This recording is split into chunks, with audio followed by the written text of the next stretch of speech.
Greg and the provost and the vice provost are going to be at the West Valley campus. And we already did sound check with them, so we're all good. So right now in front of you, you should see the iClicker. So if you haven't logged on to iClicker, go ahead and do that right now. I'm gonna have this screen, which is the attendance screen or the attendance sheet. Mark it. Let me see. I don't know why I have that. Why do I have that? Okay. I'm gonna have that on until 3 o'clock. If you do not get to submit your attendance because you arrived late or because your iClicker needs rebooting or something, don't worry, just go ahead and vote on the additional motions. That will count as your attendance. So long as you vote and I see that you voted or that you actively participated in any of the other votes in the motions, that counts as your attendance as well. You will also see, I think iClicker did an update where when you log in, it gives you kind of like the meetings and the attendance. A lot of you have emailed me because you have missed class. So don't worry about those because I only count on Senate meeting days. I launch iClicker to test it, to run different things. So every time I turn on the class, if you don't log in, it'll mark you absent, but that's not a true absent. I only look at the dates that we have meetings. And so long as you log in on those days, then you're good. Anything else? So right now we're good. We're gonna start in a few minutes, 2 minutes. So If stand by. anyone wants Thank to you.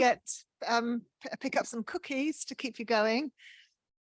Yes, Tempe Join them. campus senators, AJ's right best. there. We have coffee and cookies if you guys wanna grab some before the meeting starts.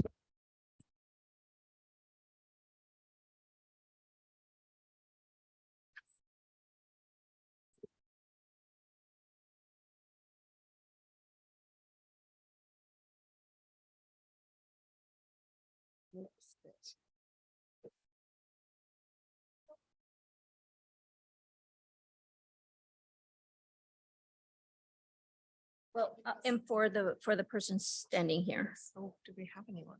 Yes, Maria. Maria Ah, Guiana will be yes, here, yes. so she'll be Yes. I just looking need at to that. know. I can never see around the corner. In the Senate maybe on Zoom. Yeah, someone did it. Sorry. You see what I mean? If you sit here, you can't actually see a whole load of people who might want to ask questions. I Sure. could never see the microphone, and that was the last time I was here. Is that better?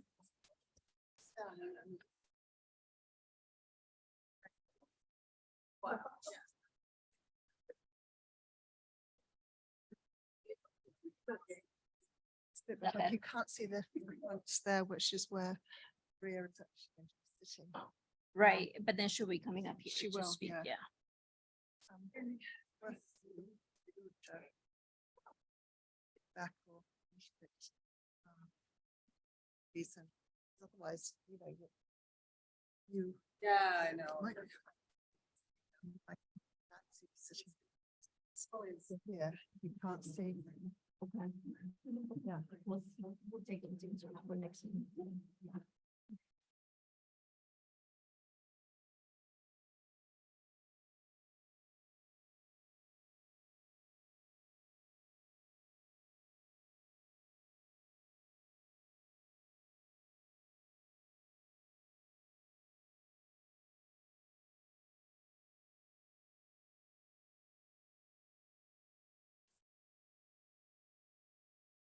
Okay, Greg.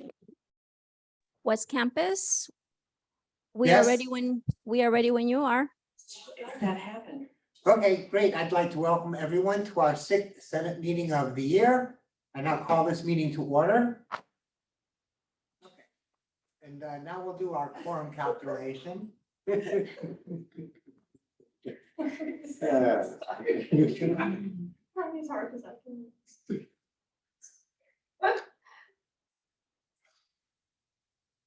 So, Sorry, Greg, what was that? sorry, we were having yeah. I don't know what it was. No, go ahead and do the quorum calculation. Oh, very well, thank you.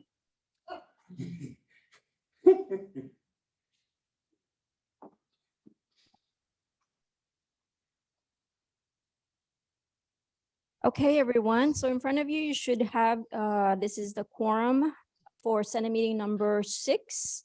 And it reads, please select the campus which you represent. Options should be A for downtown, B for Polytechnic, C for Tempe, and D for West Valley campus. Please submit your vote.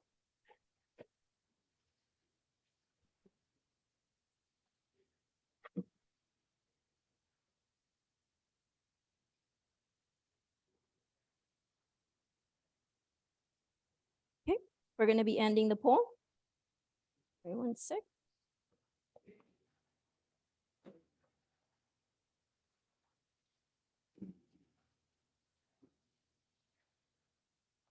Okay, we're going to do a follow-up question. So this is the pop quiz.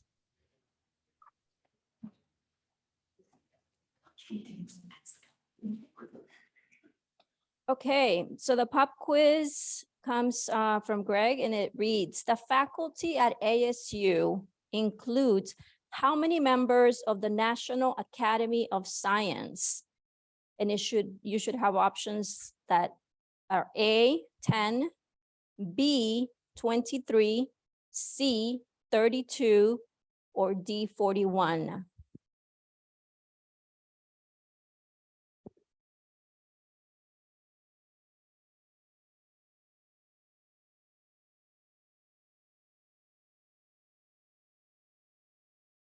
Okay, we're getting more responses, so I'll keep it on just a little bit longer.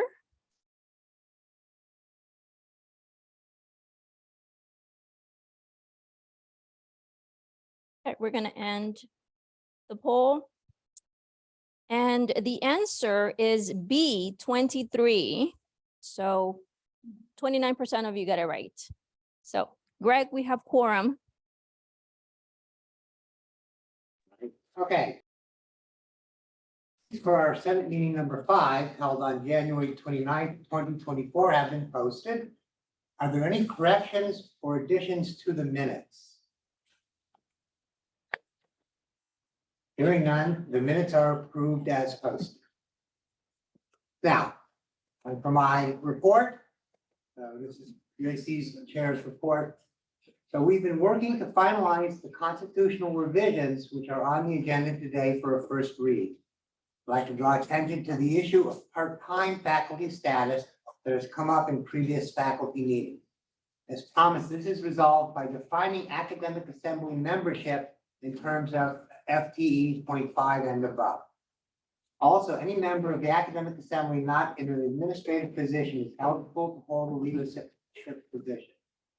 The concern about possible conflicts of interest that might arise with part-time faculty is now addressed through the election vetting process. Elections will begin soon. Please encourage your constituents to vote. These elected offices are critically important to the functioning of the Senate. Previously, the Senate passed motion 2023-66, which would add career track faculty to the Senate grievance committees. Unfortunately, the motion in its present form was not approved based on advice from General Counsel's office. Thus, career track faculty will not appear on this year's ballot as candidates for grievance committees. However, the faculty leadership is dedicated to enfranchising career track faculty as much as possible. We will work with the administration and General Counsel to make sure that by next year's elections, career track faculty have full and proper representation in the grievance process. Finally, many of you are aware of House Bill 2735, the Arizona legislature. This bill would change the faculty's role in university governance from shared responsibility to purely consultative. Needless to say, we are strongly opposed to any threat to shared governance. However, the situation is more complex than it first appears. Senate leadership is crafting a response which is most likely to prevent any change to shared governance. This will be a major point of discussion at next UAC meeting. In today's political climate, an impulsive incendiary resolution would probably do more harm than good. So we'll try to come up with something crafted in a better form. Note that faculty members may contact legislators or the governor's office, or may make any other statement to voice opposition to this bill. However, this must be done as an individual, not as a representative of ASU or the ASU faculty. So are there any questions? Questions from downtown? No questions. Thank you, President Stone. Thank you. Any questions from Polly?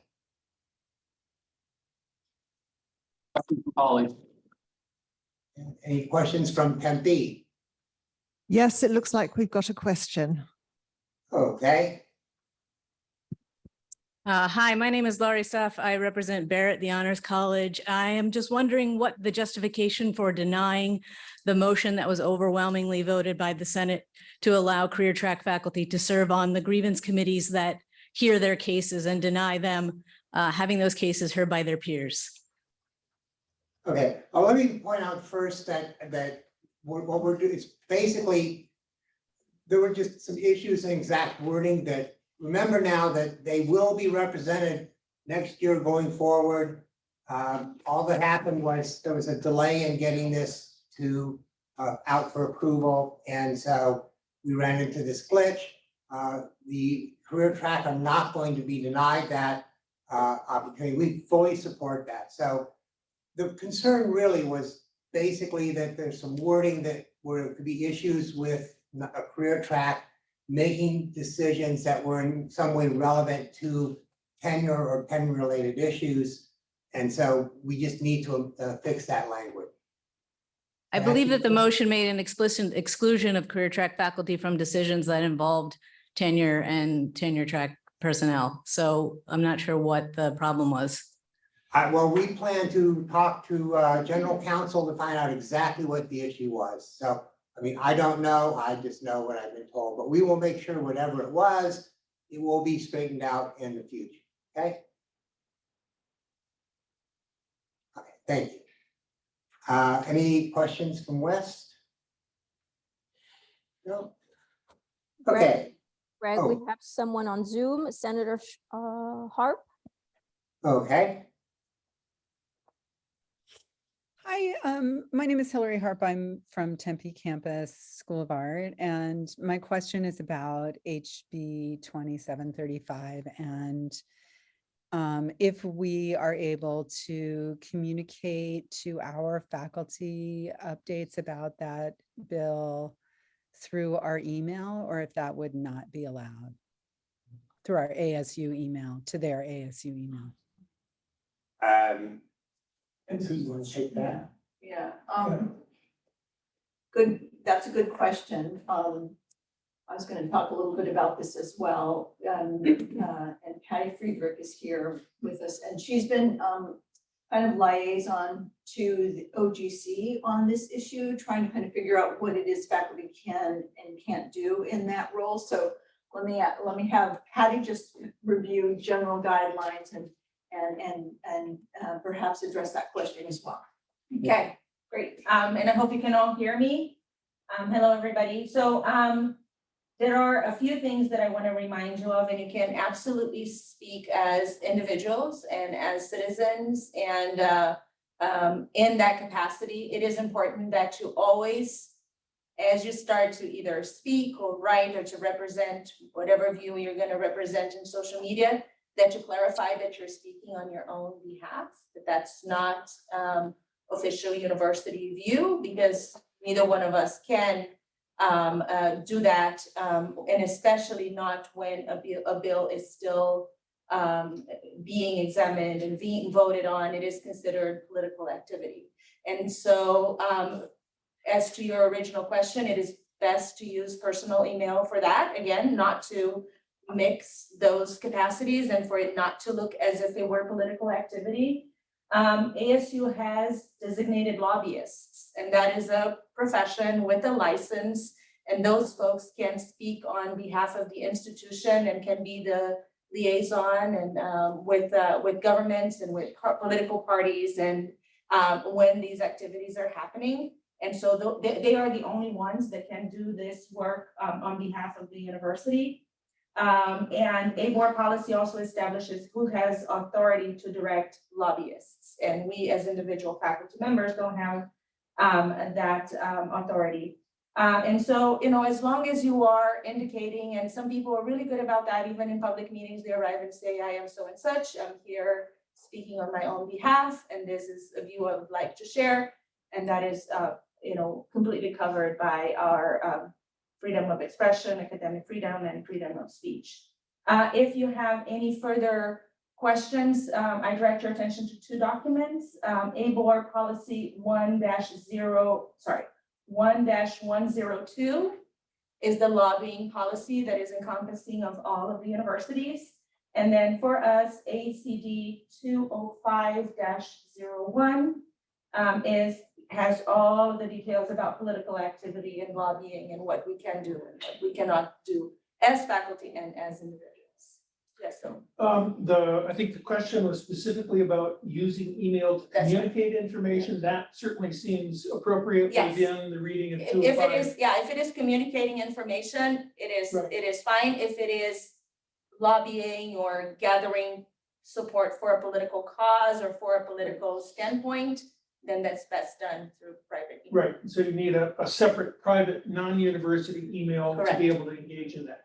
Yeah, if you are, doing kind of an individual personal lobbying kind of thing. If it's just communicating, if it is an email that said this bill was passed or this bill moved on to, those are just factual communications, those are. A question, is that the case that you cannot send it, so the communicator should use private, Right. but can they now send email to an ASU receiver? ASU email receiver? Yeah, it will happen, right? Our emails are, and it could happen even with a person outside of ASU. Right. Our emails are publicly available, so, we don't completely have control over. So I would say if somebody receives in their email and they want to continue on the conversation, to move it away from ASU. Well, I was just thinking in terms of if somebody wanted to communicate with their unit. Right. If they use their own private, it's a lot easier if they can now Mhm. send it to their unit members at ASU than trying to find out everybody's personal. Right, but again, if it is with the purpose of engaging in some form of political activity, then it should all be kept out. And if, on the other hand, if they are communicating something that is factual, then, they wouldn't have to make that move. Otherwise, it's best to move it, outside of Okay, ASU. that. Can I answers- ask a follow-up? Sure. Yes, So it would be factual to say something like, this is a link that will enable you to sign up for request to speak without going down to the State House. Yes, the same way that you can encourage people to vote, but and share with them activities, say, for example, you can say, there's gonna be a person on campus, and, you can sign up to vote through this person. You cannot say, please vote for this candidate, or make sure that you sign up to vote so you can vote for this candidate, right? So it's that nuance, it's the same thing here. So if it is something factual, like, you can read more about this bill here, that's not lobbying. If it is, please make sure that you read here so that you can have this view of the bill, or you can advocate in this direction, that becomes political. you can encourage people to make their feelings known if they have feelings. Yes. Oh, there we go. But, If they have. And you could send a message saying many people have asked about That's SB very funny. 2735. exactly. Here's the information if you want to make your views known. Yeah, And then you could include there, please be sure if you do so that you're speaking as Mhm. as an individual and not on behalf of ASU or your position in ASU. Right. It's just, yeah. okay. That work? Good? Thank you very much. Yes, okay. All right, so it's my pleasure now to introduce Provost Gonzalez to give her report. Okay, wonderful. So I actually was going to cover similar territory and I had some slides. I don't know if we can pull up those slides.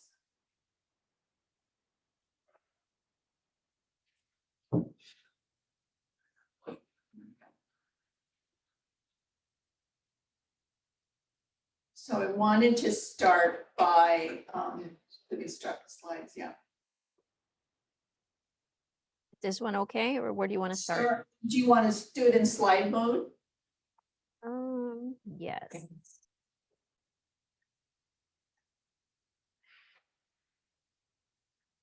Does this work? Yeah, that's great. So just wanted to start by acknowledging we had two wonderful events last week. The Founder's Day event, which is an alumni event, honoring the many ways that faculty contribute at ASU. And this year, Ferran Garcia Pichel was awarded the Faculty Research Achievement Award. Wendy Oakes received the Faculty Service Achievement Award. Ferran is a BDI faculty member and center director, and Wendy is from the Mary Lou Fulton Teachers College. And then Gina Woodall from School of Politics and Global Studies won the Teaching Achievement Award. It's always a really wonderful event, bringing the alumni together in support of ASU, and more our alumni just feel very, very connected to all that we're doing. So it's great to just be able to celebrate these honorees. We also last week had our Regents Professor induction. And we mentioned these before, but it really a wonderful ceremony featuring such an amazing range of faculty and the work that they do at ASU. So Sir Jonathan Bate from the School of Sustainability and class, he's in English. Alexander Brewis from School of Human Evolution and Social Change. Thomas Choi from the W.P. Carey School of Business, and Minnie Wadwa from the School of Earth and Space Exploration. You can see the range of disciplines represented, and their speeches were heartwarming and really conveyed the unique interdisciplinary approach that ASU has allowed so many of them.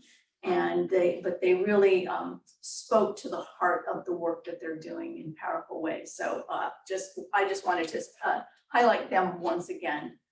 Then I wanted to just spend time on two topics. One, again, we've already talked about, for your awareness, there are two bills that got a lot of comments in the last Board of Regents meeting. The first is HB 2735 that we've been talking about, and which is a bill that's sort of trying to limit faculty governance, particularly around the ways in which we approve degrees at ASU.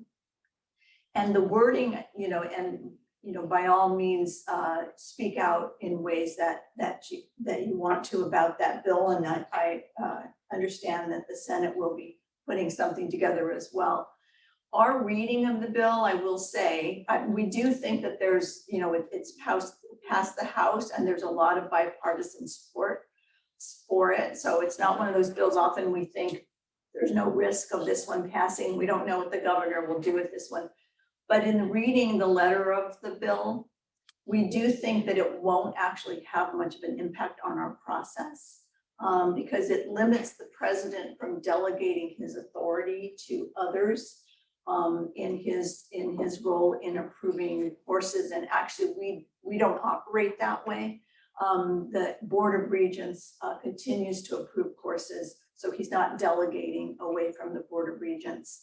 And they always review degrees before they come to the Senate. So there's no delegation there involved at all. So we don't think it will actually change any of the way that we currently operate. But the second one, was yes, HB 2178, which is a bill that is attempting to target the way that student fees are used to support clubs and organizations on campus. And basically the way the bill is worded, it would allow students to basically designate clubs that they don't want to receive their portion of the funding. Really trying to put that control of what student organizations get support in the hands of individuals. We have many concerns about this particular bill and the way that it's written. And so what we've been doing here is working closely. We've got government relations team, and we've been working closely with the sponsor of the bill on an amendment that would be, it's still trying to restrict, but it would be a much improved version. So we think that compromise is probably the most ideal outcome that we could lobby for at this point. So we're continuing to do that. So it would limit and certainly not take all the optionality away from from clubs that, you know, could be targeted in this process, or unknown clubs, or just clubs that are barely trying to get off the ground that would never stand a chance if it went forward in the way that it is now. So that's where we think we stand on those bills that are currently making their way through the system, have gone out of the House and will go to the Senate next. The other topic I wanted to talk a little bit about is the discussions that were started in the last Senate meeting that I was unable to attend, where Jim O'Donnell, our university librarian, came forward to talk about some of the financial issues with the library. First, I want to say that I regret that I was unable to make that meeting. I got called at the last minute to a meeting in Washington, D.C. to meet with the Bill and Melinda Gates Foundation around some funding that we're looking to get from them for some student success initiatives. And it was critical that I go. So, but I regret that I was not able to be on the Poly campus, and I'm certainly happy to you know, find a way to return to the Poly campus. You know, perhaps I can take a future meeting there instead, but you know, it is important for me to be able to come to all places. So I'm sorry about that. But back to the topic. Before I talk about the libraries specifically, and I won't be spending a lot of time, but I wanted to try to contextualize the library discussion. And I think a great way to contextualize it was with the state of the ASU public enterprise that President Crow just gave last Thursday to the Arizona Board of Regents. So we can go to the next slide. And actually, we will send out a link. I thought the link was on the slide, but it's not. I will send out a link for the entire OFR report that President Crow, I'll forward it to you, Greg, before I leave today, that President Crow gave for a good couple of hours. Really, it's the State of the Union, if you will, the state of the ASU enterprise. And there was a great deal of focus this year on finances and the way we operate finances at ASU. A lot of focus on finances in the Arizona universities right now, including with the governor and the general public. And one of the points that President Crow was trying to make was just to convey the way that we operate financially at ASU is really at an enterprise level of management. It's not done by individual units per se. It's done in a very high level strategic planning a way where we're looking to how do we deploy resources that we have, limited resources that we have, how do we grow them over time through strategic investment, and to continually looking for new sources of revenue to basically do a lot more than any we would ever be able to do without that level of strategy, with a lot less than we've ever had as a university, because as we know, we don't get the level of funding from the state. So it's a very enterprise centrally managed way that we do our finances, managed by a large team at the level of the university. So we'll go to the next slide. So one of the things one of the slides he presented is just looking at how much state investment we receive in relation to other comparator universities across the country. And you can see we're way at the end in terms of how much state investment we receive for our student population. Only University of Colorado gets less from the state than ASU does. So that's one part of the context that we're operating in. So then the next slide, as you can see, with the funding that we have at our disposal, the maroon is what we spend on instruction. And then orange is what we spend on academic support. Yellow is what we spend on student service. Green is what we spend on scholarshiping students to promote, to award, for merit awards, and as well as awards that broaden access. And then institutional support for the operations. That gets us up to well over 70%, with then the portion spent on research, public service, and auxiliary enterprises that are operating, all with the aim of trying to advance ASU. into the future. So if we go to the next slide. So what point from that is that although we receive far less from the state than most universities, we still continue to spend as much money on our instructional activities and the full range of what it takes to operate. We also operate with fewer employees per student than nearly all our comparators. And we all know that, and we all struggle with that. And it is part of the way that we've been able to achieve what we can, always trying to work at a level of scale.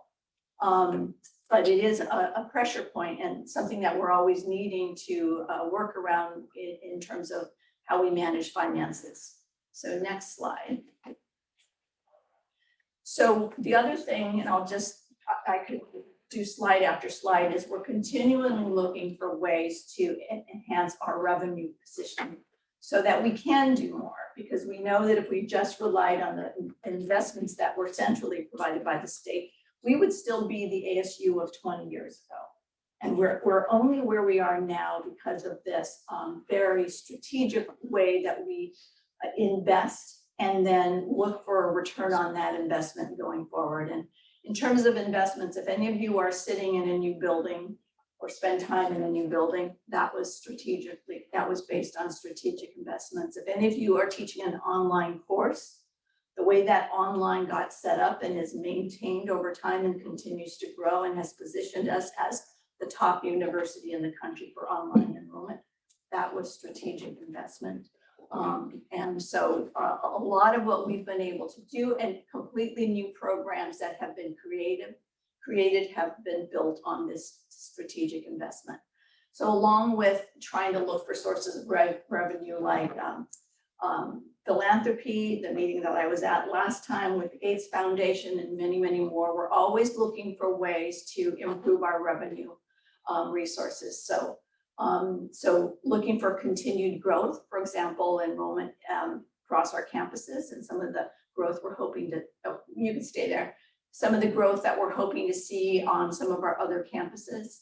International students and international enrollment growth has been very important for enhancing all that we can do, including some of our Sintana investments, new corporate partnerships that bring, that enhance enrollment, some of our new presence in California, and then looking for all new pathways to increase opportunities for students to come to ASU. So we're constantly looking at ways to enhance revenue. And then the next slide.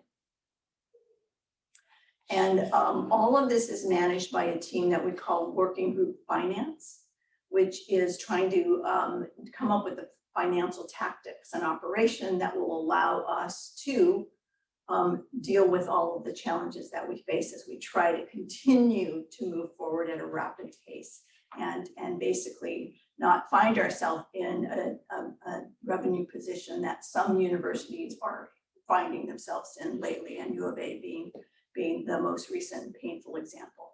And as you'll see, we're financed by people who have an incredibly strong record in finance, in corporations, in government, in universities. Many of the people on our finance team have been CFOs at other universities. And so it's a very, very experienced group. So within that, I will say that the library, so what I would say is, so we're constantly trying to do more with less and expand our revenue and what we can do. Within that, the library is a very special case. Now, the library was invited to come forward to present their financial position. I will say you could have invited any operational unit or academic unit on to present to you, and they would have been able to also tell you, you know, we've got pain points. We need more faculty here. We have facilities issues that we're trying to deal with. Any host of things. So it is something that is always being examined across the board. You just happen to have the library in with you. But I will say that the library is a very special case because the library is centrally important to all that we do. It is so core to our mission of learning and research and supporting faculty and students. And so I absolutely agree that the library is something that we really need to be paying close attention to from a financial standpoint. And, you know, and I also will say that the library has unique challenges relative to many other units in that it's not a unit that can easily generate its own revenue. It's also a unit that has had some staffing challenges, and in part, there are many factors, but in part, they were the one place that didn't get to go home at COVID. They had to keep, you know, coming to the building where, while many faculty were and staff were at home, you know, staying safe, the library did stay open, and it was a challenge. And since, you know, we've come back, there have been some staffing issues that we need to pay attention to. So absolutely, there should be attention on what's happening with the library. So what I wanted to do is let you know that you should be asking, what are you going to do about the library? And I did want you to know that we've been aware. So what Jim presented to you was certainly not new to me. These issues are issues that we've been aware of. And since I've been in my role, the library has always been, so as I am part of that team, and each of these enterprises, again, you could have invited any of these enterprises. Sally Morton would come in and tell you, here are my pain points, and here are what I wish I could do and I can't do. And enterprise technology could come forward. But for me, in terms of the academic enterprise and trying to highlight where financial decisions really need to be focused, the library has always been at or near the top of my list. The only time it wasn't at the top of my list was the year that I rather instead at the top of my list advanced the need for us to infuse more money into faculty salaries, and we did the minimum increases for faculty and also larger than average raises that year across the board. Since then, the library has continued to be number one on the list. And just so that you can know where we're at with the library, we have, let's see, I'll give you some actual facts. Recall that we recently infused 89.5 million into the reinvention of Hayden Library. So that was quite a significant and strategic investment. We also, each year since FY 17-18, the university has contributed an incremental $400,000 to the information resources budget for the library. And there were three things that Jim O'Donnell came forward with, particularly when he came and spoke with you. One was, you know, resource acquisition was struggling, staffing was struggling, and the ability to engage in new innovations as kind of new programs came on board. So there was an increase in FY 28 of $400,000 per year towards that resource acquisition, and that continues year over year. And then in FY 23, the university invested an incremental 1.2 million for library resources. I believe the library at that time was asking for 4 million. So yeah, so, you know, people come forward with their challenges. Is everybody going to get everything they need in any particular year? Unfortunately not. It's all prioritizing. In FY 2024, the university contributed another 1.8 million for library funding needs. So that brought it up to 3 million. And then another 345,000 specifically for information resources acquisition. And then in also this, so that was this year.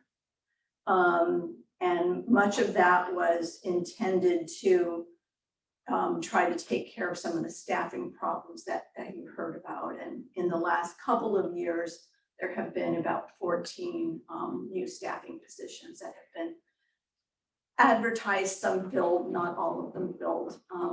I think there has been some struggle in trying to fill staffing lines, but we've been continually trying to chip away at the challenges because we absolutely agree that they are a priority. We had actually hoped that this year we would be able to do more. And the intention was that that pocket, that 1.8 that we gave this year would be higher. But this year we were faced with two things that I'm sure many universities were facing, and no doubt U of A as well, which is that, you know, it's always a return on investment. So it's always projecting where we think we're going to be and then deciding investments. So we thought we would be in a particular spot with enrollments this fall based on the funnel that we watch of students applying. And we've got models that we can model what we think enrollment is going to land at. We came up short this year. We were still higher than the year before, but short of what we were predicting. And that's because the market is changing and behaving in different ways. And we had universities offering competitive offers for students they typically don't even pay attention to more than ever this year. And so we ended up with about $50 million less than we thought we were going to land. Now, luckily, we have good financial planning, so we have reserves and we could absorb that, but it doesn't put us in a position to do the extra. So unfortunately, we couldn't do as much extra for the library as we had hoped. And also the other thing is that the HERF relief funds from the Department of Education are now no longer supporting universities after COVID. So we're finally kind of absorbing some of the shocks of COVID. So again, as the president made the point in his report, and I encourage you to go online and watch it if you really want to hear more about how the finances operate at the university. We're healthy, but that doesn't mean we have a surplus to do everything we want to do. So that's the context that I just wanted to help people understand. We have been giving incremental investment, including one-time, $3 million over the last couple of years. I also gave an extra $200,000 to hire an associate university librarian for digital services. Some of the staffing lines were to kind of help with addressing some of those critical needs that Jim O'Donnell presented in his talk. And then, so acquisition, we've been chipping away at that. Staffing, we've been chipping away at that. He did raise the one issue about there's a lot we're not able to do. So when we developed the world's most innovative media operations in the Mix Center in Mesa, that probably calls for a lot of investment for how does the library serve that unit. When we are moving into fashion in downtown LA, that calls for, again, resources to think about what should the university now be doing for fashion? What should we now be doing for film? What should we be doing for the medical school? And I know that Jim is looking ahead to make sure we're going to be able to support a medical library, all of these things. But what I will say is that we at this point aren't even sure how we're going to fund the medical school. And that's, again, we're looking at philanthropy, we're looking at investments. We will figure our way to address that and we will get there.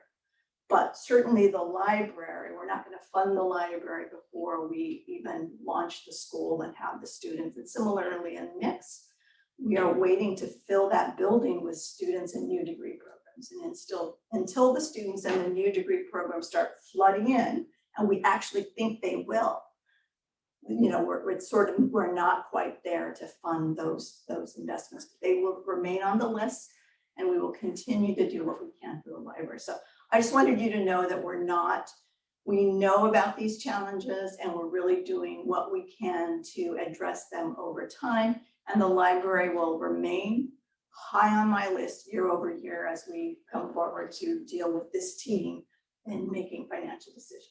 Great, thank you, Provost Yes, Gonzalez. maybe I went on too long, but I just wanted to know I'm taking it seriously. Oh, yes, and that is good to hear about all of that. So are there any questions from downtown? Yes, we have a question. Do we have a microphone? I think, can you hear us, President Stone? I can hear you, but there was a muffled voice that I didn't hear. Okay, one moment.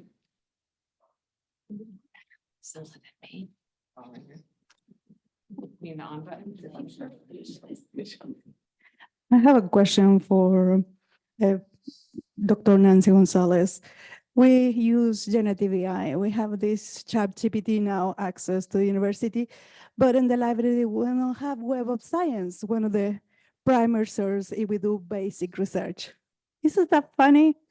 We have ChatGPT and we don't have Web of Science to do basic research and science. And we are the #1 in innovation. Yes, so the Web of Science decision was made about 5 years ago.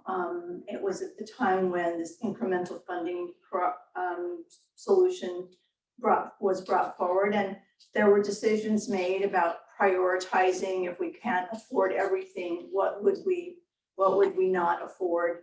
And so the decision was that, you know, there was not quite as much that they were willing to kind of let that go. And I think there are other resources that people can use to access what you access in Web of Science. And, you know, the evaluations at this point don't seem to suggest that we're suffering in our scientific success or output. If anything, we're sort of on a very steep trajectory in terms of our scientific research. I was not part of those decisions, and certainly Jim O'Donnell could tell you why Web of Science was the one that we eliminated versus some other things, but I would expect that protecting the collections is probably high on that list of the balancing act that one must do. The Open AI was actually a partnership. And so that was sort of, we're partnering with Open AI on ChatGPT. So that's actually not a huge expense for us. Actually, we're going to be kind of part of some work to partner with them about how a university can effectively utilize those resources. So that's not a competition for the kind of resources that we're talking about. That was a very good question. And I do believe you're going to have some folks in maybe next meeting yes. to talk some about what's happening with ChatGPT and OpenAI. Thanks. Yeah, and we will have a panel discussion next month focusing on AI and what is going on at ASU in terms of AI. So hope you look forward to that. Are there any other questions from downtown? Yes, we have a question from Senator Young. Hi, Provost Gonzalez. I was hoping you might be able to clear up a little bit more of the information that President Stone was not able to answer Senator Stoff about the motion we passed that would allow NTE faculty on the grievance committee. So as I understand it, for unknown reasons, there were delays in getting that constitutional amendment to you and your office, but then OGC disallowed it for unknown reasons. Do you have any insights on what happened there? Yeah, I'm again going to turn to Patty Friedrich because she worked closely with OGC and she can probably tease that out a little bit better for you. Hi there. So our proposal what I talked to OGC about was the fact that even though there was, as mentioned before, some allowance made for not working on cases of dismissal or cases of threats to tenure, the language as it was, and if you remember, the motion referred both to CAFT and to the other grievance committee, right? And so for it to go forward, it would have to be both. And there was concern that even though there were the references to cases of dismissal and threats to tenure, there was no language that would explicate whether all of the faculty would be able to say, for example, look at a case of annual review that was for a full professor, because it only spoke to dismissal or threats to tenure. And a case of annual review, for example, does not threaten tenure and does not lead to dismissal. So there was some concern there. So that was the first thing. The second was a question of if indeed and we all think that it's very healthy and appropriate the career track faculty participate in grievance processes and are members of the committee, whether it would be more appropriate to have the second committee, and I think Phil, you're also the one that mentioned that there is currently a committee that looks at academic professional grievances.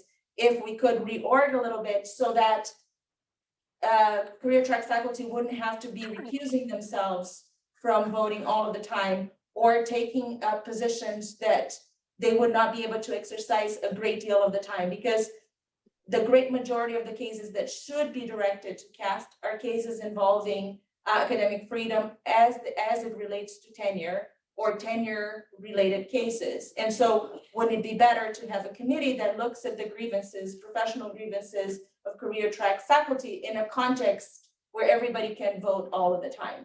And so I was tasked with working with the Senate to try to come up with that design that would allow for participation and a focus on the cases that seem to be the focus of attention of the motion in the first place. So I am completely open to having those conversations and for us together, if I can be of any advisory help, coming up with a situation in a new motion that does not have those technical issues and that OGC will probably clear more easily. Well, thank you, Vice Provost Friedrich. Are there any other questions from downtown? Yes, we have one more. We had coffee, so we're caffeinated this afternoon. I just want to follow up on what you just said, as a clarifying question. Is there, do career track faculty have the same academic freedoms as tenure track faculty? Yes. But that's not something that would come up in the grievance committee. I was confused about that whole sentence. Sure, no, it's not that it wouldn't come up, but we're thinking that if it comes up, would it be better to have a design where another committee looks at it so that faculty who are career track wouldn't have to be recusing themselves? There's a limited number of positions in this particular committee, right? And the great majority of the cases that come up are procedural, people who have procedural concerns, for example, with their promotion and tenure case. And so there would be a very many number of cases where career track faculty would have to recuse themselves. And that would be if the bill was, the motion was rewritten, because as it is written, not all cases, involving tenure track faculty and tenured faculty would be up for that recusal, given the way the motion was written.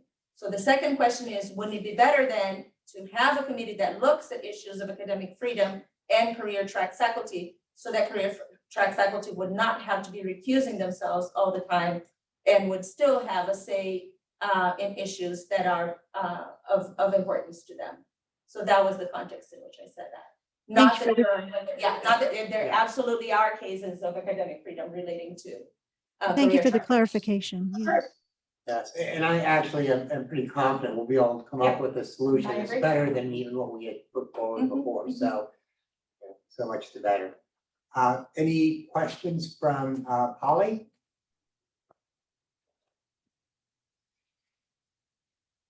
No questions for Polly. Thank you.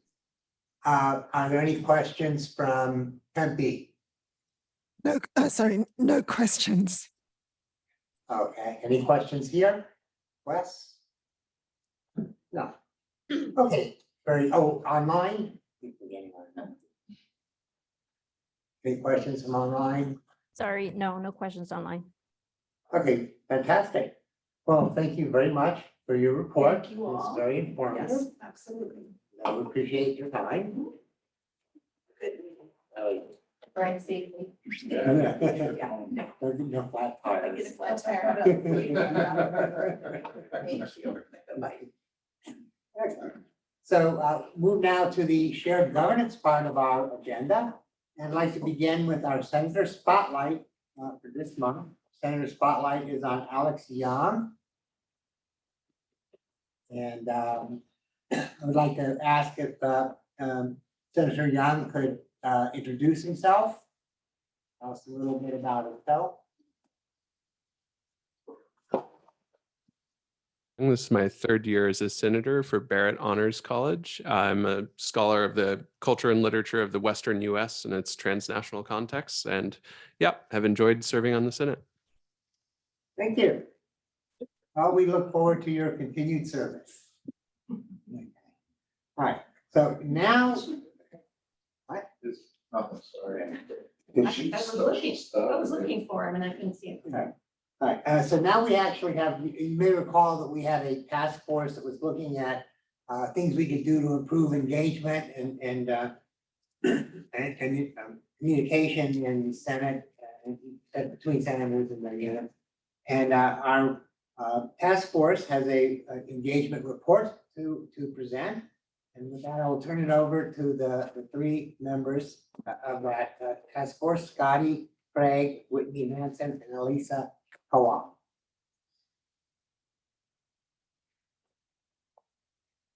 Hello, I'm Whitney Hanson. I'm a senator from the psychology department here on the Tempe campus, and I worked with Scotty Craig from the Polytechnic campus and Elisa Kawam from the downtown campus to create this survey and evaluate the responses. And then we're back here to give you a little bit of an update and also ask for a little bit more feedback.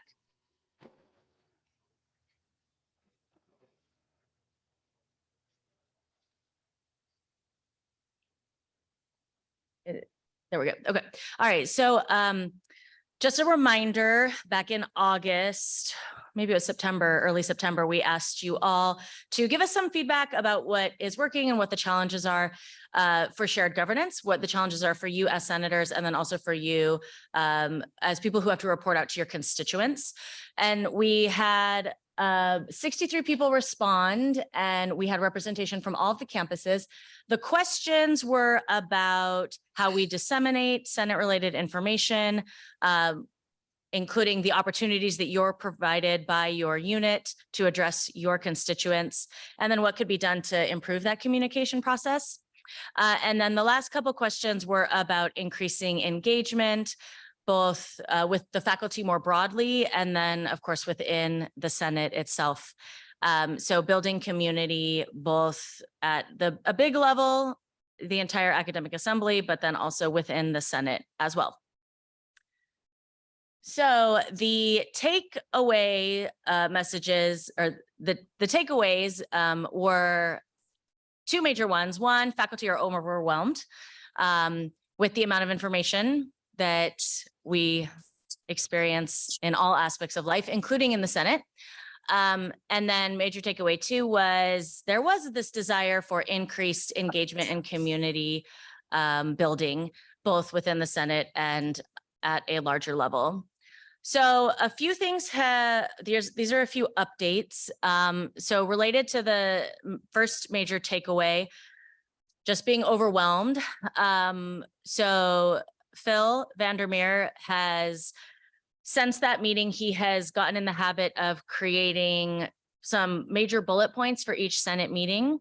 And those are quickly sent out to Senate campus presidents, and then the presidents can forward them on to their individual senators. And the goal is that then senators can quickly report out to their faculty with major takeaways from each meeting. So it sort of reduces the shared burden that we all have to report on the same meeting. It gives you some baseline information, and then you can add as you see fit for your unit.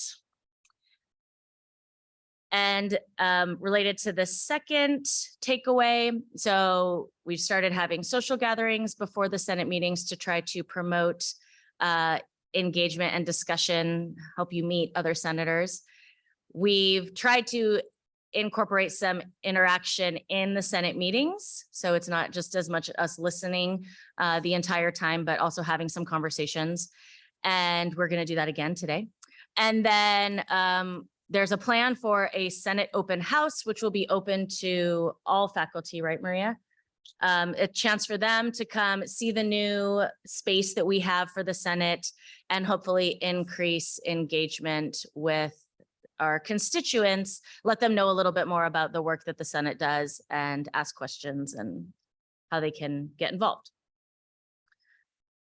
So I said we wanted to hear a little bit more from you. These are some things that we've implemented, but we would love to hear a little bit more from you about what is working or what is not working. So our question is like, what else could we do to make this better for you all? And so we were hoping that we could have like little breakout groups or and sort of just talk about a couple of things. Like, what are barriers for engagement for you as a senator and for your constituents? So how can we increase engagement? How can we help with this shared governance idea? And what do you need as senators? Like, what would be helpful for you? So I think each campus is gonna sort of organize it differently. Pauline, how do you want to? So I don't know, do we want to just like let all the campuses go for the discussion? I think everyone, How long do we have for this, Maria? okay. 5 minutes of discussion, and then we're gonna actually ask you to, if you have any ideas, please just report them through iClicker instead of doing another Google survey. So you can just get those ideas out right now. You don't have to think about it again. And then we will hopefully go through another iteration and make even more improvements. So can we divide into maybe 3 rows? Could be get together and have a discussion for 5 minutes? MP? We can have a discussion. Amongst at all this of table, them. yeah.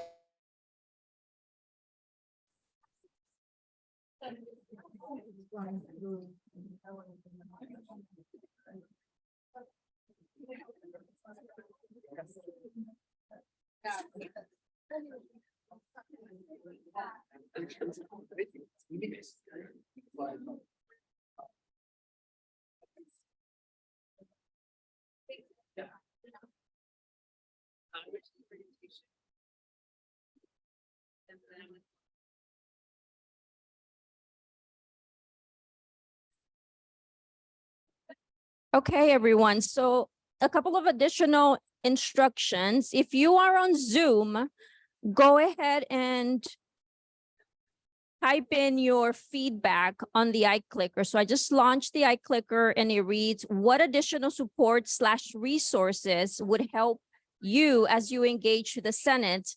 Please be as specific as you can so that we can follow up properly. So you can submit that now.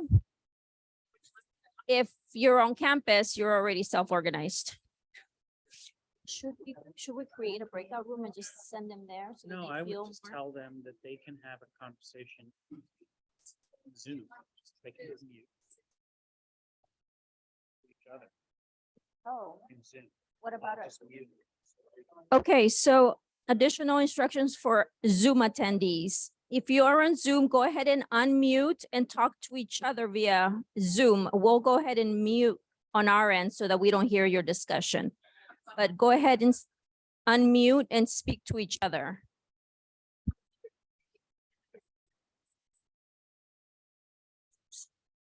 You want me to mute it in here or here? Here.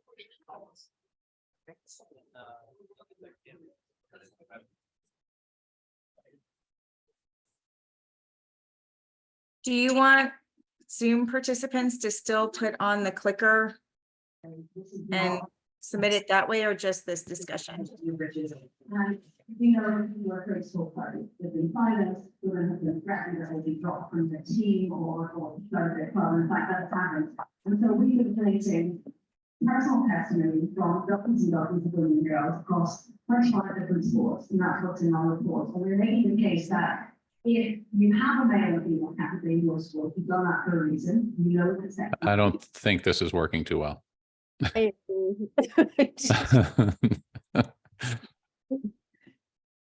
That seems a little better. Yeah, someone got silenced somewhere. Do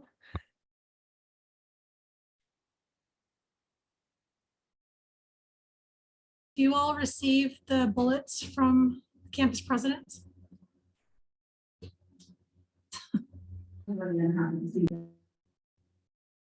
Yeah, we got one the last time and I was like, oh, this is great. Helped a lot. I think that was the first time that it was ever sent out though, right? Yeah, it's not regular. No, it's not regular. This actually started about 3 years ago and it kind of was not practiced for a couple of years. So this is kind of a resurgence. And before it seemed to go over pretty well. Yeah, I found Yeah, it helpful. I yeah, like that's it. true. I think some of us, yeah, who've maybe been around for a little longer, remember when, so these kind of summaries would go out. One, thank you so much for your engagement, for your participation. If we can return back to our seats.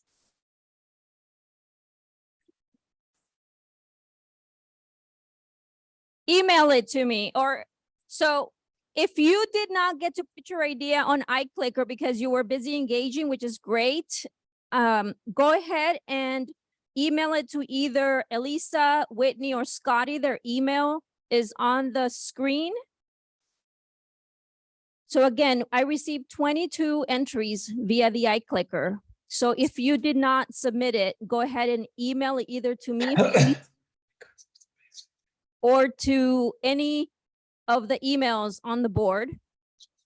And we definitely want your feedback. So thank you. One correction, Whitney mentioned about the open house for the Senate office. It's actually April 22nd, not March, April 22nd.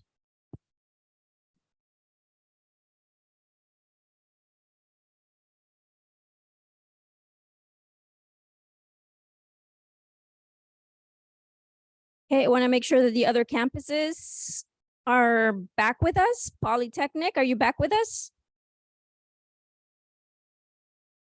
No, they're muted. Can they? Do we need to unmute them? Downtown, are you able to unmute? Yes. Polytechnic, are you? Okay, I don't need to just make sure that you can. All right, thank you. Greg, we are good. Oh, Greg, you're muted. West Campus. Thank you for noticing that. So do we have to, so can you hear me, Maria? I can, yes. Okay, good. We can hear you as well. Fantastic. So people have sent in their short answers, hopefully. We did. We received 22 entries and hopefully we'll receive more via email. Fantastic. Okay, well, in that case, it is my great pleasure to introduce for a report, Maria Angiano, who is Executive Vice President in charge of the Learning Enterprise. And I feel Learning Enterprise is a part of the university that a lot of us don't know as much as we should about. And so she's here to let us know what kind of great work that they're doing over there. Maria? Thank you. And thank you for having me today. I'm really excited to be here. I've been at, I'm the Executive Vice President of the Learning Enterprise and have been at ASU now for 5.5 years. Came to ASU from the University of California, where I served as the Vice Chancellor Planning and Budget for UC Riverside. And then prior to that was at the UC Office of the President. I'm actually working under President Janet Napolitano, who I know is governor here. So I wanted to just share a little bit about the Learning Enterprise. And is my presentation? I'm gonna, give me one tiny second. Thank you. While we're waiting for that, you know, one thing that really brought me to ASU was truly our charter of inclusion. I had always been passionate about the transformative power of education. You know, I grew up as a first generation college student. My mom had a 6th grade education. She had come from Mexico. And basically when I got into college, it completely changed the trajectory of my life and my family's life. And so, you know, it's something that I hold very dear, and especially the continuing educational piece. I was sharing with Penny how, you know, one of the reasons I'm so passionate about the lifelong education piece is because even after going to college, again, as a first gen student, I didn't really know much about career stuff or what I was supposed to do, et cetera. And so, it took years and years of continuing my education post-college to get to where I am today. And so I'm passionate about bringing that to others. Okay, great. So I'll start with, I don't think this is a clicker, is it? Okay. Doing? Okay, great. I think it's doing it. It's a It's kind of a PDF, so it doesn't quite do it PDF, yeah. properly. So apologize for that. But basically there's 3 enterprises. And as you can kind of see in the other slide, every school and college, oh, this is not going to be great. Is there any way I can? Yeah, I'll do it for you. Okay, thank you. No, you can keep going to where the 3, I think that every school has a AEKLE portfolio is probably the best place to start, right? So as we think about the 3 areas of focus for ASU, obviously we have a giant student portfolio and our degree seeking students, and there's thousands of people working on that. And then there's our KE knowledge enterprise and growing knowledge creation in our research portfolio.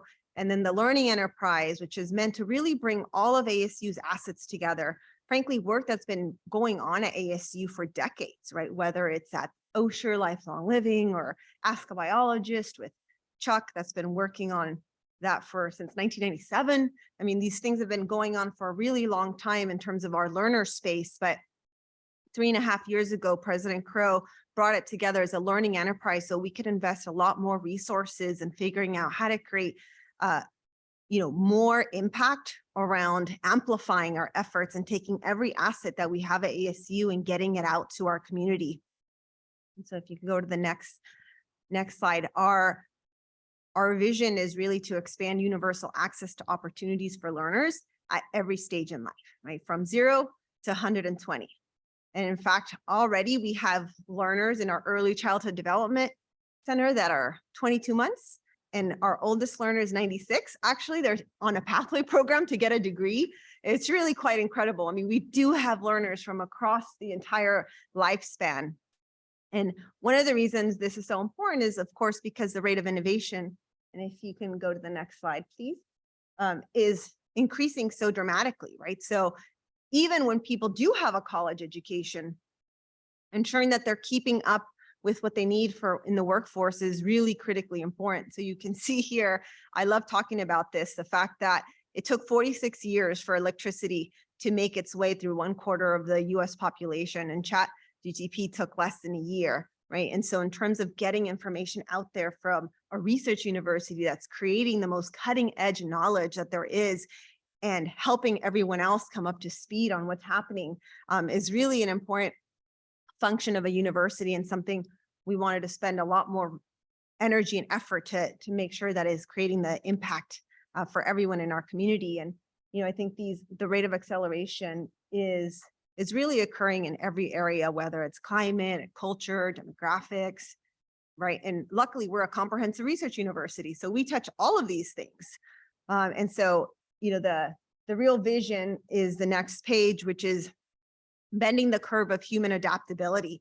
I talk about the importance of adaptability, and it's critical, especially as things keep accelerating and change. And I know it's hard. I went to 6 elementary schools, and so adapting to, like, every year I had to adapt to a new school, new friends, new environment, right? And it's really hard. And so I think I'm really passionate about how do we help everyone become adaptable as things change quickly, and we want to help everyone really thrive. And if we don't do that, really, we're going to exacerbate the inequities that already exist in our current system. We know already people already have an inequitable access to whether it's healthcare, education, et cetera. And by creating a learning enterprise and having ASU assets reach communities that haven't been reached before, we hope to close some of these inequities. If we move to the next page. The other kind of key part of the learning enterprise is this idea of every learner journey is unique. And so, we might find someone, in fact, we have actually, I'll tell a story about Alex, who's he's now in law school, but he was a justice involved learner, and he came to ASU through our Universal Pathway program, which is a program that basically allows people to take our ASU courses, regardless of whether they're admissible But if they pass 4 of them with a B average or more, then we will create a spot for them and let them into ASU because they've proven that they can work at the college level. They've taken 4 ASU courses, they've passed them. So Alex basically made this video for us, and he actually drove from Nevada to our recording studio to tell us his story because he was like, every door was closed to him. And it's like, what is he supposed to do? He was, 28 out of the justice system. There were very few options for him. And he found our pathway program and he was able to start it. Not only did he start it, he finished it, he gained admission, he graduated, and he's now in law school to try to help other youth like him. And so that's the type of individual learner journey that we're trying to create through Learning Enterprise. How do we find learners that are different parts of their life and say, you know what, we have an asset for you, we have a pathway for you, and bring them into the ASU ecosystem.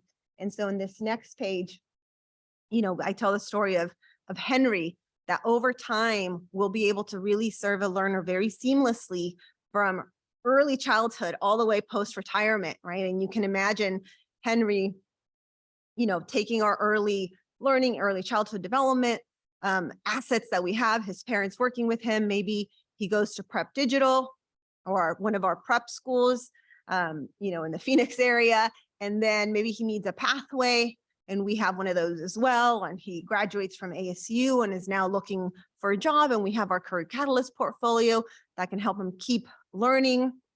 One of the things I personally had to learn even post-graduation was how to do public speaking. I was terrified of public speaking, and I had to be, my job sent me to courses specifically to do public speaking because they're like, you're really bad at this and you need to get better, right? And so we know even when someone has had these opportunities, they still need to keep growing and keep evolving. So our Career Catalyst portfolio looks at that 50-year career span and say, how do we help people get to the next level?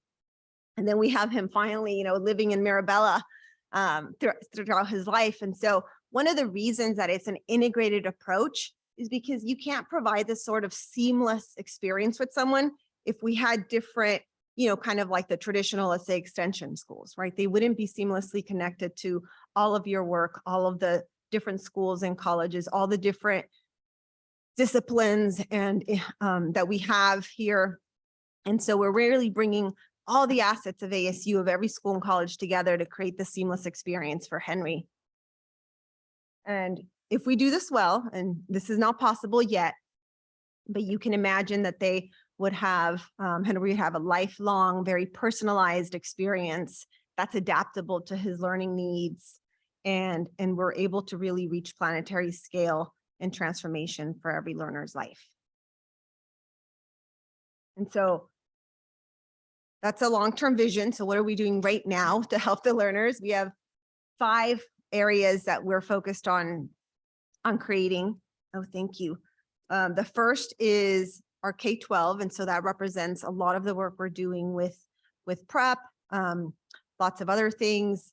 For example, Mary Lou Fulton Teachers College has a professional educators hub that we're helping create with them that will also serve the K-12 system, the universal pathway area, which I talked about. Those are those open courses that are available for learners that are seeking to gain admission to ASU.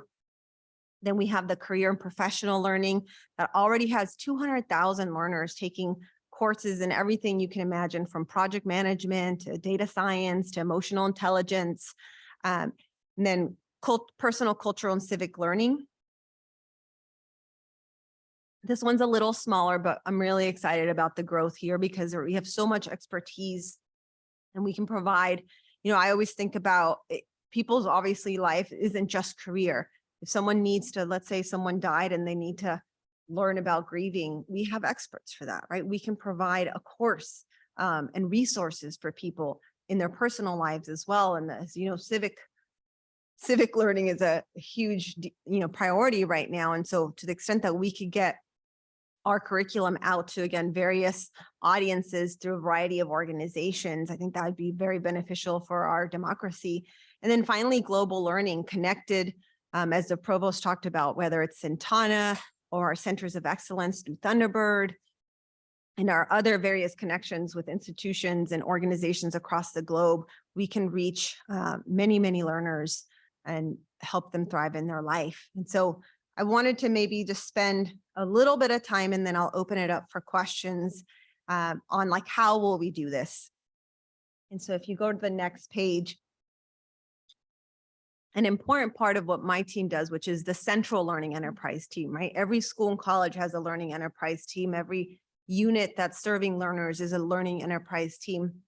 But I have a central team that's focused on creating this capability, the marketing, the user interface, the technology needs to take Henry across that lifetime, because otherwise it's a disparate, pathway and experience for him.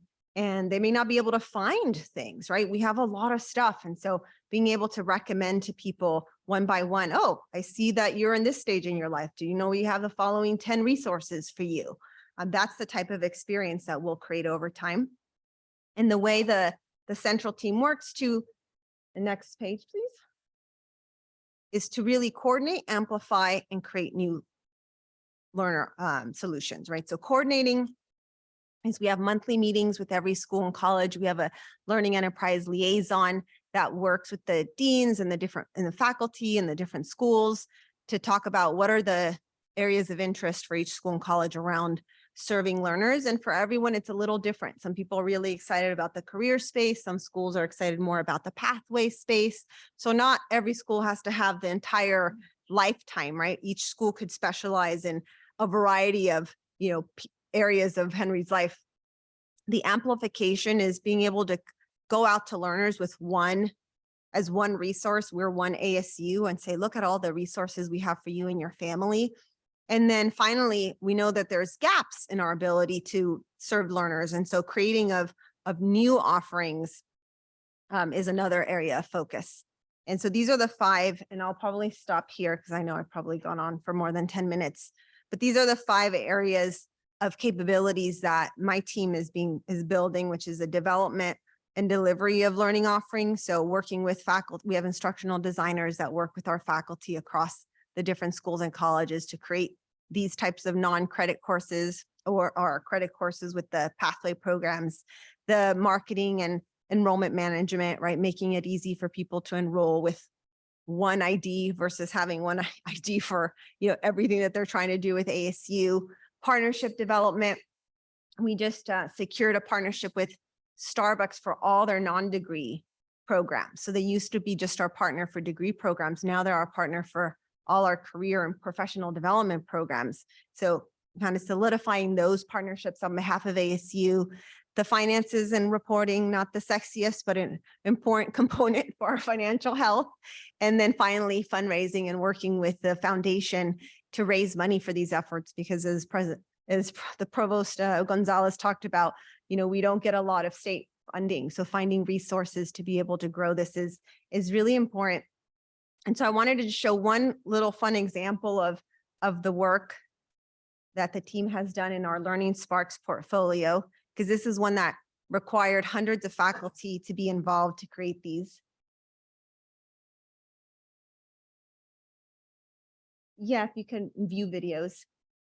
So these Learning Sparks are 5 minutes each, and they feature a variety of our faculty, basically helping people spark curiosity around our learning over different areas of expertise, right? You can see here it's about pollution or dust storms, et cetera. And so what we're using these videos for is that beginning spark when someone might not trust us as an institution yet, right? Or their family's like, well, what's ASU about? We can say, well, why don't you take a look at these videos and look at the quality of our faculty? You might be interested in taking a course with us. So I urge everyone to, and if anyone's interested in creating one of these, we're still recruiting faculty to create even more Learning Spark videos. So I just wanted to share that with everyone, and I'll open it up for questions. Thank you very much for a very, very informative presentation. I want to remind everybody that these slides are available on the Senate website, so please avail yourselves of that. And from now, are there any questions from downtown? Yes, we have one question. I want to know what is wrong with Henry. I think that I do want to know what is wrong with Henry. And I do believe that the work that you're doing is important and vital. But what you're talking about are institutional barriers that impact tens of thousands of people, you know, including a Henry. But what is it about Henry that wants you to allocate specific resources to help this person through? And there are tens of thousands of Henrys that are not going to have access to the learning enterprise. And we need to be focused on the public health of our communities and the intrinsic barriers that exist at the neighborhood level, and not try to like pretty up something that is not pretty at all. So yes, go ahead with your work, but really examine the healthcare disparities that prevent hundreds of thousands of people who are not Henry, the person that needs help because he's crippled. He's Henry because of the institutional barriers that are intrinsic to the structural programs, flaws of this country. Thank you. Thank you. I mean, I think that is the whole purpose of our work, is to try to reach the tens of thousands of people. We have 450,000 learners enrolled today in programs. So Henry is just an example of the seamless type of experience that we're developing over a lifetime, because learning is a journey. It doesn't just happen once, right? So that About public health, speak to that. Yeah. I'm not responsible for public health at this institution. About public health, you're talking about barriers to access to education. It's just very naive. There are other people who have questions to ask. Thank you. So any questions from Polly?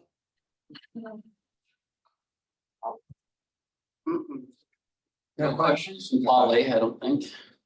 Okay. Any questions from Tempe? No questions. Okay, thank you. Any questions here? Yeah, Maria, this is Hala King. I have a question. Do these, like, how do you keep track of the success of these students? Like, what if some of them at a certain stage feel like really they cannot handle the pressure? So how can you guys, what is the mechanism to make sure that we ensure the success of these students? Yeah, that's a great question. And it's actually quite different at every stage in life, which is why we're tracking the 5 different stages. K-12 looks very different when you're not a prepared learner than if you're in the career space and you've graduated from college and you know how to learn, right? So we track them actually quite separately. As an example, for universal pathways, we track how many of them are converting, like, so how many of them pass a course, how many of them actually convert to ASU degrees, which means they've made it through the whole pathway. And we have over 5,000 people that have made it through the whole pathway. And then how successful they are while they're at ASU, and they actually graduate at higher rates than other students. So we know that they're also doing well. And then we'll be tracking them. Part of creating that lifelong backbone is to be able to keep tracking them over time. So, you know, it's still early times, but we're starting by what they're engaged in at that moment in time and how successful they were with that specific learning offering. Thank you, Maria, for all your work. And I apologize for the senator who was trying to blame all the health like discrepancies on you. And for that, senator, can we please just not, like, Maria is doing a big service. She's taking time from her busy schedule to give us input, and we appreciate questions, but I think we should be able to ask them in a little bit calmer manner and not accuse our executive vice presidents or presidents or people who are really voicing their opinion about. You can critique their work, but not something they have no control about. Thank you, Maria, again. Discount my thoughts. Okay, are there any questions from online? Let me check. Give me one sec. No questions online. Okay, thank you.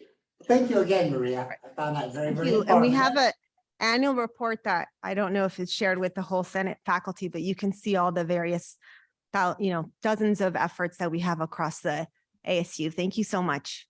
Okay, and we can make that report available on the Senate website if you provide it to us. Thank you.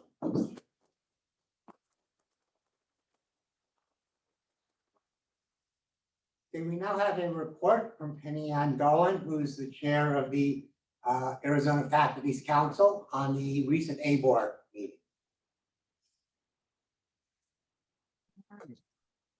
Well, in the interest of time, I'm not going to read the entire thing that we gave. But because we talk about each of the three universities and their accomplishments, and we always hear about that. I'm sure the thing you want to hear about is more about that bill, which was addressed in a relatively oblique, well, I don't want to say oblique, but I want to preface by saying one thing. You do realize ABOR does approve what we do. That is part of their job. This isn't a new thing that they're just coming up with in this legislation. What the legislation seems to be attempting to do is sort of change how it's done.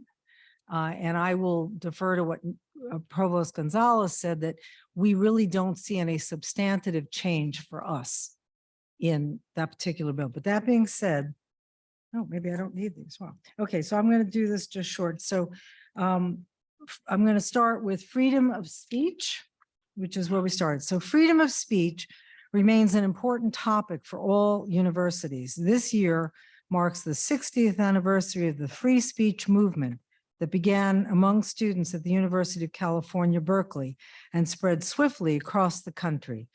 We believe free speech must be protected. As mentioned in an article in the New York Times Magazine, the classroom is first and foremost a place to train young minds towards a yearning for knowledge and a taste for argument, to be intellectually curious, even if what they wind up discovering challenges their most cherished convictions, end quote. We cannot support policies that restrict academic freedom and prevent certain topics from being taught. The development of science and of the creative activities of the spirit requires a freedom that consists in the independence of thought from the restrictions of authoritarian and social prejudice, end quote, Albert Einstein. So a bill currently being considered in the Arizona House of Representatives proposes to alter the role of faculty and the nature of governance at Arizona's three universities. We would like to address these changes currently being proposed in the legislature that would change the faculty's role from participants to consultants in shared governance, personnel and education matters, centralizing power with the university president and the Arizona Board of Regents. Nearly all universities in the nation operate according to a standard of shared governance. And the term shared governance is used in universities and can mean different things to different constituents. In its simplest definition, it is decision-making that incorporates input from the governing board and administration, which is the president and leadership, and the faculty. It should be a transparent process where all parties have a measure of influence on matters affecting the university. According to an article in the Association of Governing Boards, the board's responsibility is fiduciary and supervisory, and the primary responsibility for faculty is the curriculum. Shared governance is also a way of protecting the educational mission of a university from the restrictive and narrow viewpoint that might be held by a board or a specific individual. This collaborative approach of shared governance is highly valued for several reasons, as it aims to leverage the diverse expertise and perspective within the university community to make informed and effective decisions. There are many benefits of shared governance in a university, among them institutional integrity and stability, adaptability, innovation, transparency, and trust. For example, all three university faculties worked in concert with university administrations to successfully navigate and pass the new general education programs. The Arizona Faculty's Council, which represents the shared views of mutual concerns of all three university faculties, understands that our three universities do not operate in lockstep, and each have their own perspectives and Senate structures. We are not a monolith. The actions or positions of the faculty of one university do not necessarily represent those of the other universities. We know we are at a somewhat pivotal moment as regards our shared governance model and hope for a practical and positive resolution. Like democracy, shared governance is not always neat and tidy, but it represents the surest way to guarantee the best outcomes for our students, the community, and the state of Arizona. And that's about all the time we usually get to give a report. And then we ask for questions and so forth sometimes.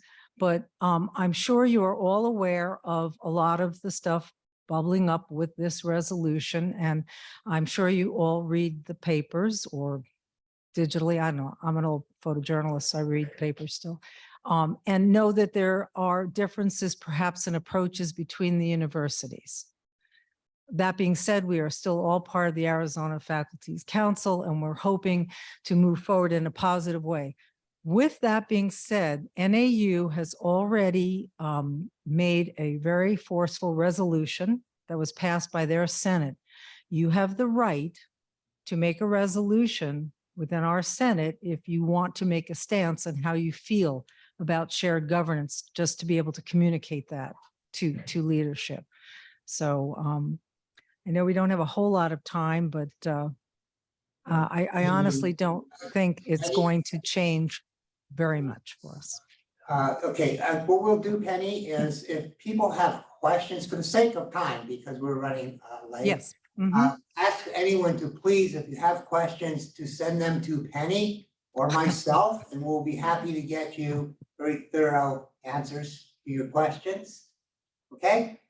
So Yes, thank my you. free time. But just I have the simplest email at ASU, pd@asu.edu. So there you go. All There right, you go. thank you. So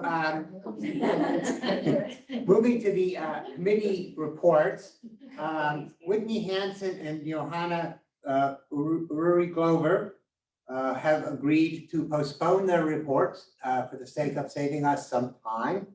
However, I do feel it's important for David Burrell, the chair of Committee on Committees, to give a brief report, given that this relates to the elections that are coming up very shortly. So, David?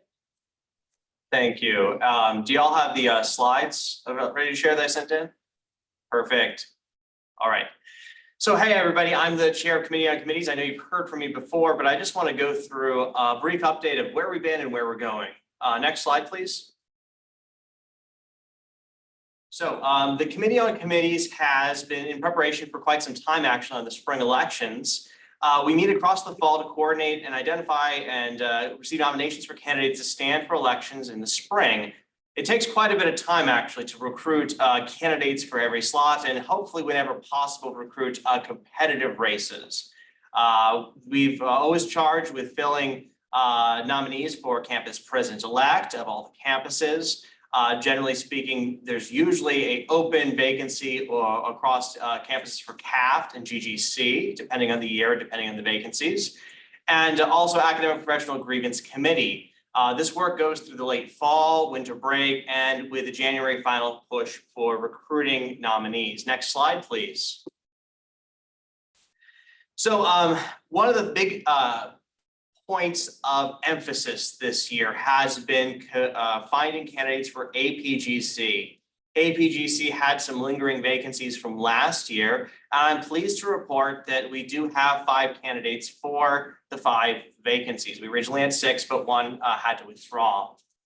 I want to also reflect on the fact that my advice for the addressing the motion that was talked about by Greg Stone and Provost Gonzalez of adding CTF members to GGC and CAF or a separate committee is a very important one, but it's one that timing matters a great deal. And I do strongly recommend that whatever solution be put into place be done so soon enough that final approval can be received from the Provost's office and OGC before the Committee on Committees next year takes up this important task of recruitment. In other words, we should have final approval at all steps by more or less October to make sure that we have the right candidates in place of the right rank and standing. It's incredibly difficult to have the potential shift one way back and forth, actually, as it happened this time, of who are we recruiting for these slots and positions. So just as overall, I'm pleased to hear from Greg and everyone else that there's been diligent work on addressing the concerns of OGC and to move forward with this important inclusion of CTF members. I'm just advocating that we make sure that this happens in a speedy way so that next year's Committee on Committees will have a firm answer. I also want to say that this is probably connected also to our topic of engagement. I do sense that there's some hesitancy for candidates to confirm their nominations as well as to commit to stand for elections. Admittedly, these committees, and particularly the president-elect position, are significant service contributions. But I want to particularly point this out to the senators listening to me now, that you as senators are some of the best people that could consider serving in these roles because you've had this experience of serving in the Senate. And so that next year comes around, think about whether or not you want to even self-nominate, or if you are nominated, think about saying yes to one of these important roles, because the more folks we have involved in the elections, the better. I also finally want to close out with a thank you. My committee worked really hard, knocked on lots of doors, both digital and real, and talked to a lot of folks, as well as the campus presidents and their networks and connections to get nominations. We simply could not have had this slot of candidates without their work. I guess one more slide actually for the schedule. Trying to go quickly, save us a little time. What to expect? I've talked to Maria. Our first email will go out, hopefully, if all goes well, on February 29th. This is part of our constitutional requirement to send out a notification of upcoming elections and the candidate lists and statements. This also begins the open period for write-in candidates. If you're someone that's seeking a write-in position on the ballot, you need 25 signatures from Tempe campus, 20 from the other campuses. And the write-in window will, again, if this goes out on the, actually this should be March 12th, excuse me, March 12th, there's a typo on the slide there. The write-in window will close on March 12th after spring break. The election ballot should go out, scheduled to go out on March 20th. The ballot will be emailed to faculty with each campus, a specific ballot for each campus.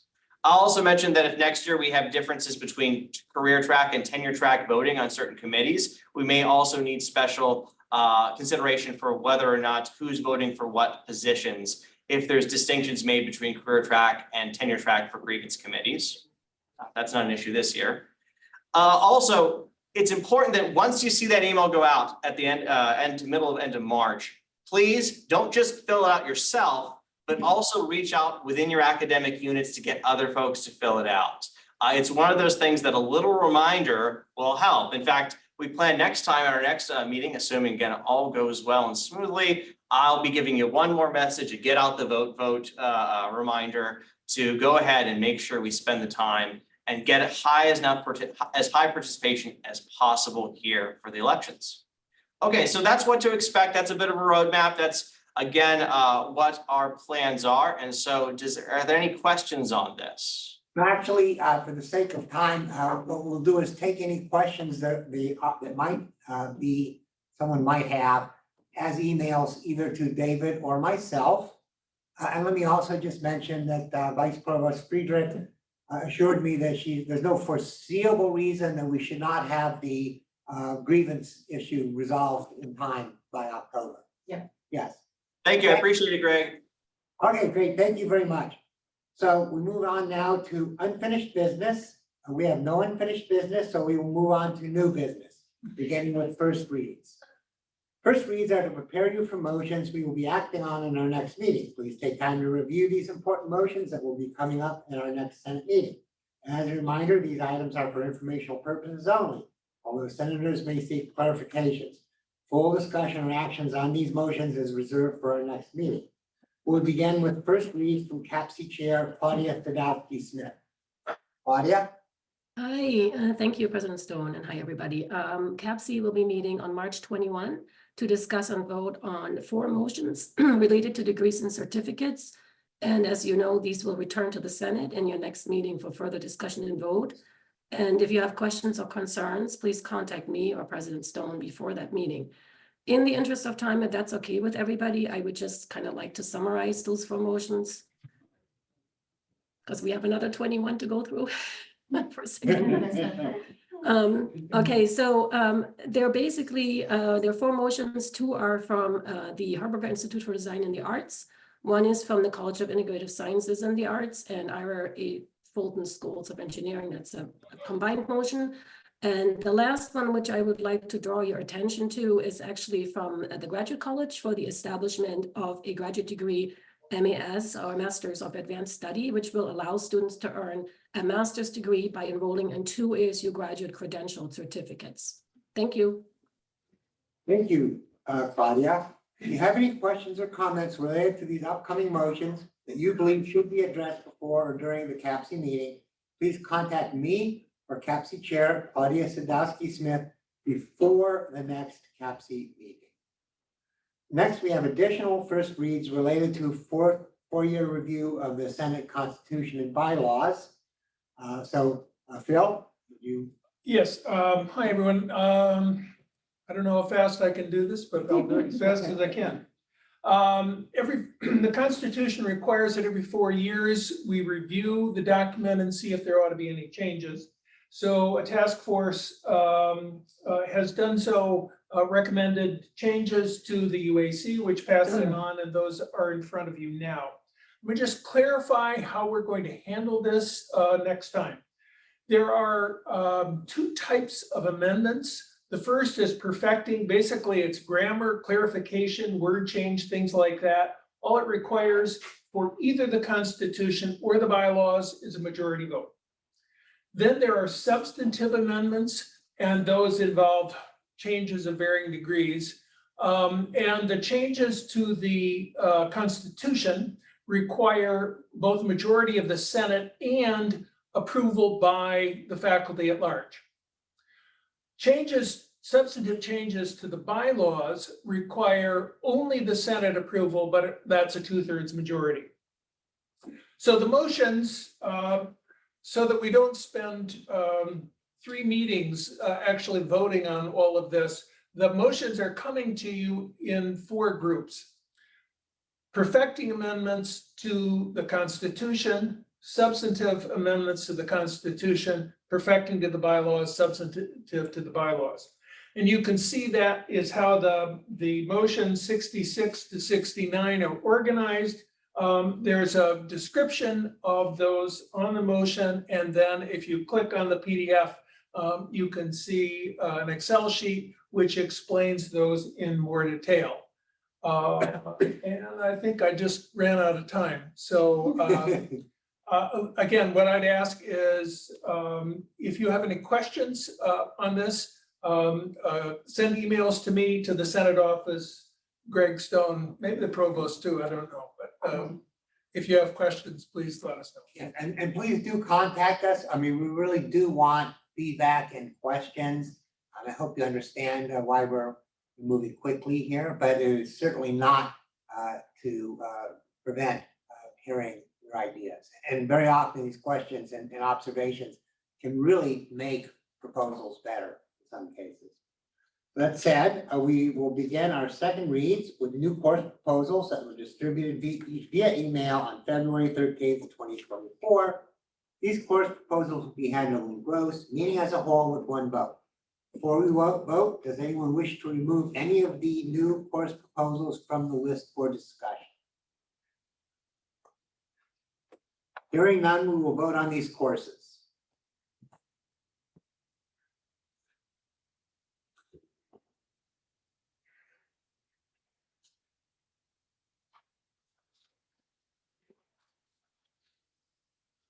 Hey, everyone. So in front of you, you should have a motion that reads, do you approve of Senate Motion 2024-61 new course proposals in gross? A for yes, B for no, C to abstain.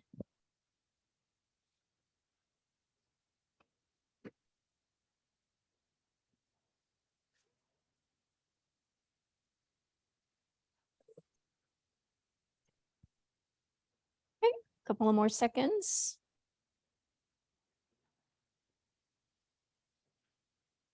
Ending the poll. The motion passes with 94%, which is 103 votes. Thank you. We also have second reads from the Curriculum and Academic Program Committee. These motions come from various units around campus. They were given a first read in the Senate and then sent to CAPC for their discussion and approval or not. The motions presented to you today were approved by CAPC and are now sent to you for your final approval. Motions will be read by CAPC Chair Claudia Sadowski Smith. Claudia? All right, thank you. I'm back. So we met on February 22nd to discuss curriculum program proposals and approve the following 23 motions, which are presented. I was misspoke earlier, it was 23, which are presented for your consideration. And again, instead of reading all the titles, if that's okay with your consent, I'll just summarize them. Yes. Okay. Thank you. So we have 6 motions from the College of Liberal Arts and Sciences, 5 motions from the Herberger Institute for Design and the Arts. Among them is an establishment of a new school, 4 motions from the College of Health Solutions, 3 motions from the Ira A. Fulton Schools of Engineering, 2 motions from the Mary Lou Fulton Teachers College, 1 motion from the College of Global Futures, and 1 motion from the W.P. Carey School of Business. Thank you.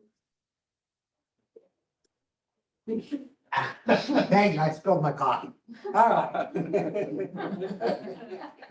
Oh dear, okay, thank you, Claudia. Senators, these motions are being presented in gross, which means we will have only 1 vote. However, if you would like to remove any motion for discussion, independent voting, please make that request now. Hearing no request, the motions are now available for vote.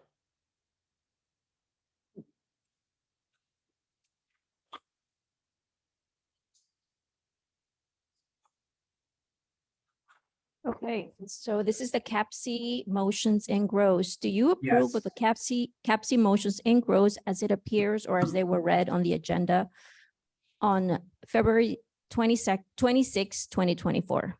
A for yes, B for no, C to abstain.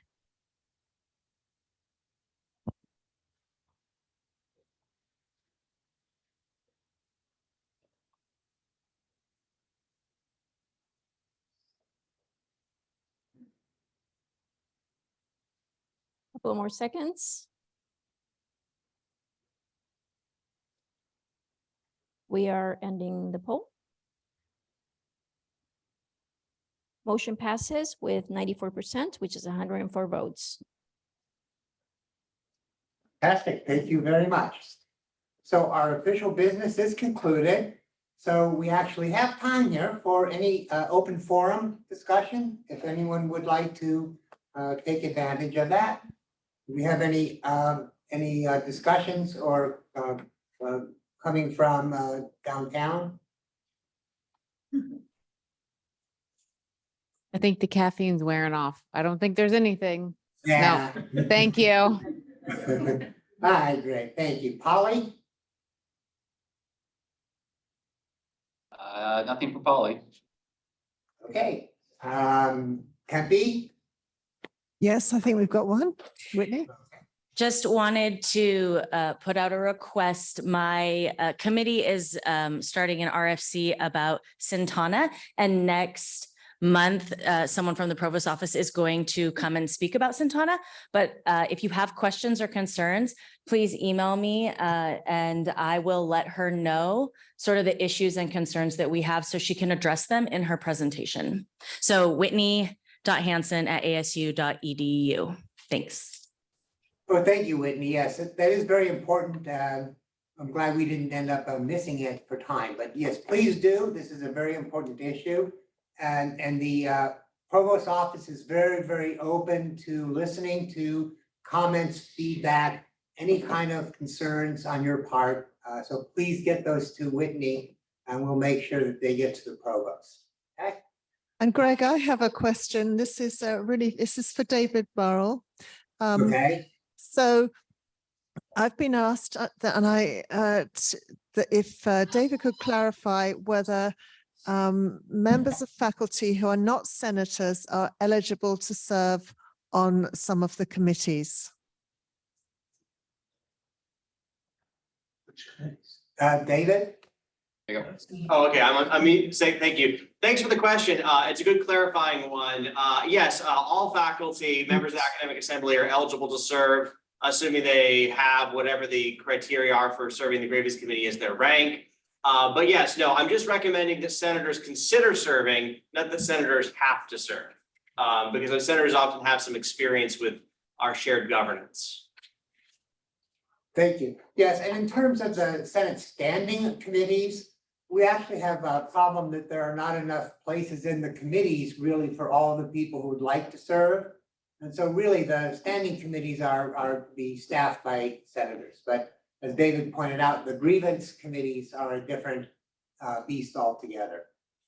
Perhaps if the Senate wants to send me some folks that want to work together on that motion. Okay, If it is easier to have a representative ad hoc committee to work on some of that, I'm well, that's looking forward to it. fantastic. Okay. Yes, so I don't know if everybody heard, but Vice Provost Friedrich asked if we would be interested in having some kind of ad hoc committee composed of senators who would be willing to help with the issue.